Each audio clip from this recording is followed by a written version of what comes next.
Assalamualaikum warahmatullahi wabarakatuh. Alhamdulillahi wa kafa, wassalatu wassalamu ala rasulihil mustafa wa ala alihi wa sahbihi wa man ihtada, amma ba'du. Ikhwatal iman, ahabbakumullah. Alhamdulillah, pada kesempatan kali ini kita sama-sama akan membahas salah satu kisah di dalam Al-Quran, yakni tentang Qarun, yang namanya sudah pasti familiar dan sering didengar oleh kita selaku umat muslim, yang mana Qarun merupakan orang yang sangat kaya raya di zaman itu dan memiliki istana yang megah dan indah. Maka pada kesempatan kali ini kita akan membahas kisah Qarun yang diazab oleh Allah Subhanahu wa taala bersama harta bendanya. Jadi kisah Qarun ini adalah kisah yang Allah Subhanahu wa taala abadikan di dalam Al-Qur'an, tepatnya di surah Al-Qasas yang dimulai dari ayat 76. Inna Qarun kana min qaum Musa. Sesungguhnya Qarun termasuk kaum Musa. Jadi teman-teman, Qarun ini merupakan kaum Nabi Musa alaihissalam, yang tidak lain adalah kaum Bani Israel. Dan dijelaskan di berbagai tafsir bahwasanya Qarun merupakan sepupu Nabi Musa alaihissalam, yang mana sanad keturunan Qarun yakni Qarun bin Yasar bin Qais bin Lawi bin Yakub. Jadi si Qarun ini adalah anak pamannya Nabi Musa, atau satu kakek dengan Nabi Musa, yakni Qais. Berarti baik Musa ataupun Qarun, mereka adalah keturunan Nabi Yakub alaihissalam. Sebelum menjadi hartawan yang bergelimang kekayaan, Qarun merupakan orang yang sangat miskin dan punya banyak anak. Maka untuk merubah nasibnya, dia meminta Nabi Musa untuk mendoakannya supaya diberikan harta benda yang banyak.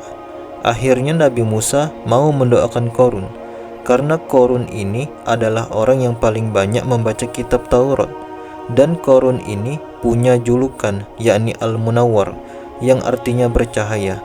Jadi si Qarun ini sebenarnya adalah orang soleh, orang yang paham agama. Karena itulah Nabi Musa mau mendoakannya, dan doa Nabi Musa dikabulkan oleh Allah. Hingga akhirnya Qarun menjadi orang yang sangat kaya raya, yang kekayaannya sangatlah melimpah. Latanu bil usbati ulil quwwah, yang kunci-kuncinya sungguh berat dipikul oleh sejumlah orang yang kuat-kuat. Bayangkan teman-teman, ini baru kuncinya aja, bagaimana dengan hartanya? Dikutip dari tafsir At-Tarabi jilid 19 halaman 617.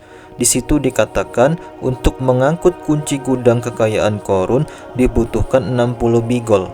Bigol ini sejenis kuda kecil di zaman itu, dan ukuran kuncinya sebesar jari tangan. Bahannya terbuat dari kulit, dan setiap kunci digunakan untuk satu gudang. Namun di balik kekayaannya, Qarun ini adalah sosok yang sombong dan gemar pamer kemegahan. Fakharaja ala qaumihi fi zinati, maka keluarlah Qarun kepada kaumnya dalam kemegahannya. Para ulama tafsir menjelaskan Qarun keluar dengan baju mewah dan diiringi dengan 300 gadis berbaju merah serta 4.000 kendaraan kuda. Iring-iringan itu mengundang decak kagum orang-orang yang silau terhadap harta kekayaan Qarun, sebagaimana yang Allah jelaskan dalam Al-Quran. Mudah-mudahan kiranya kita mempunyai seperti apa yang telah diberikan kepada Qarun. Sesungguhnya dia benar-benar mempunyai keberuntungan yang besar. Quran Surat Al-Qasas ayat 79. Namun teman-teman, tak sedikit juga kaum Bani Israel yang menasihati Qarun. Namun si Qarun ini tetap angkuh dan gak mau dengar nasihat siapapun. Selain angkuh, si Qarun ini juga sangat kikir dan menolak mengeluarkan zakat. Diriwayatkan oleh Ibnu Abbas, disebutkan ketika datang perintah zakat, Nabi Musa alaihissalam pergi menemui Qarun dan nyuruh Qarun untuk mengeluarkan zakat. Setelah Qarun menghitung seluruh hartanya, Qarun ini pun kaget, kok banyak benar yang mesti dikeluarkan. Akhirnya Qarun ini pun panik dan gelisah, takut benar kalau hartanya berkurang. Dan akhirnya bukannya dia mengeluarkan zakat, dia malah mengumpulkan sekelompok Bani Israel dan memfitnah Nabi Musa alaihissalam. Qarun berkata, selama ini kalian kan taat terhadap apa yang diperintah Musa. Tahukah kalian sekarang Musa ingin mengambil harta kalian? Mereka pun menjawab, Engkau adalah pembesar dan pemimpin kami. Perintahlah kami apapun yang Engkau mau. Tafsir Kitab Ruhul Bayan, jilid 6, halaman 435.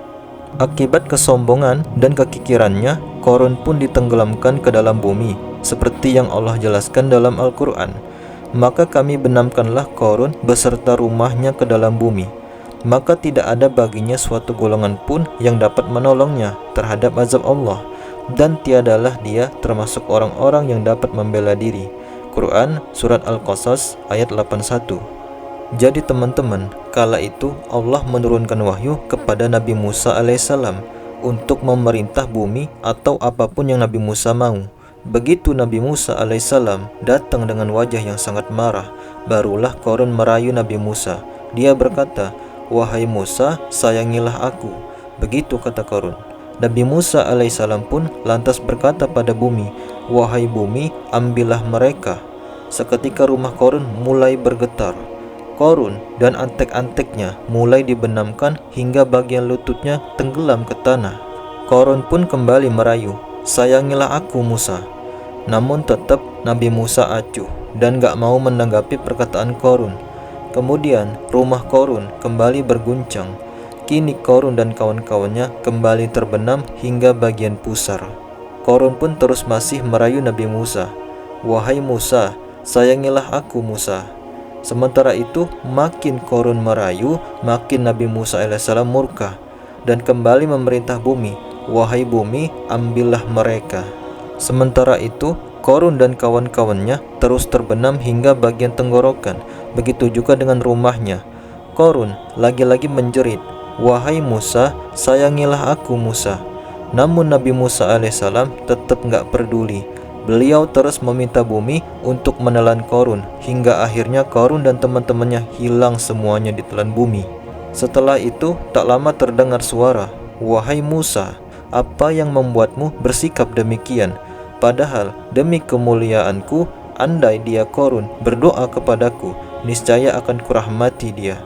Tafsir Ibnu Abi Hatim, jilid 9, halaman 3019. Wallahu a'lam bishawab. Subhanakallahumma wa bihamdika asyhadu an la ilaha illa anta astaghfiruka wa atubu ilaik. Wabillah taufiq wal hidayah.